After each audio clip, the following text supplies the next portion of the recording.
আসসালামু আলাইকুম এভরিওয়ান, নাজিস মামি চ্যানেলে সবাইকে ওয়েলকাম। আজকে আমি আপনাদের দেখাবো হোটেল স্টাইলের মাত্র একটি ডিম দিয়ে খুব সুন্দর একটা মোগলাই পরোটার রেসিপি। তো এখানে আমি 1 কাপ পরিমাণের ময়দা নিয়ে নিচ্ছি, সামান্য পরিমাণে লবণ দিয়ে নিলাম, আর সয়াবিন তেল 4 টেবিল চামচ এখানে দিয়ে নিলাম। এখন হাতের সাহায্যে সব কিছু একসঙ্গে মিক্সড করে মাখিয়ে নেব। এখন এখানে আমি অল্প অল্প করে পানি দিয়ে একটা সুন্দর ডো বানিয়ে নেব।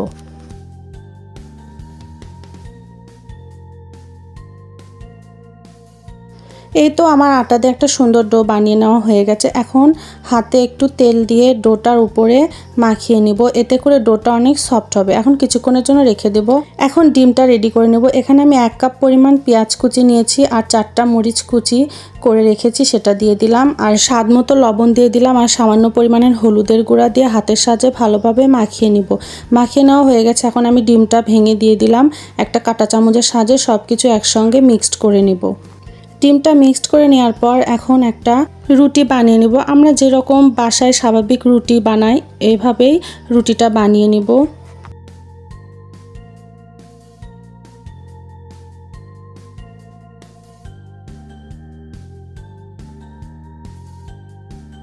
রুটি বানানো আমার হয়ে গেছে। এই রুটি আমি বেশি মোটাও করি নাই, পাতলাও করি নাই, তো দেখতেই পাচ্ছেন। এখন রুটির ভিতরে মিক্সড করে রাখা ডিমটা এখন আমি দিয়ে দিব।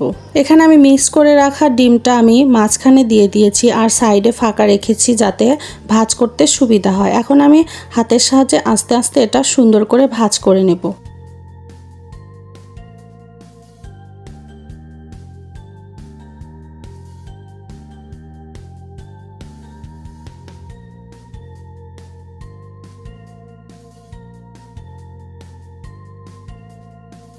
এই তো আমার মোগলাই পরোটা খুব সুন্দর করে ভাঁজ করে নেওয়া হয়ে গেছে। এখন আমি ভেজে নেব। আমি আগেই তেলটা একটু হালকা গরম করে রাখতে দিয়েছিলাম চুলায়, তো আমি যে পাশে ভাঁজ করে রেখেছি সেটা আমি নিচে রেখে ভেজে নেব, এতে করে ভাঁজটা খুলে যাবে না।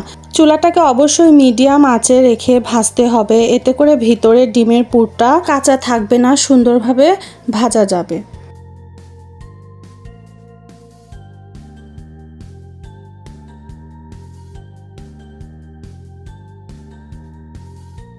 এই তো আমার মোগলাই পরোটা ভাজা হয়ে গেছে। একটা ছুরির সাহায্যে আমি মোগলাইটা সুন্দর করে কেটে নেব।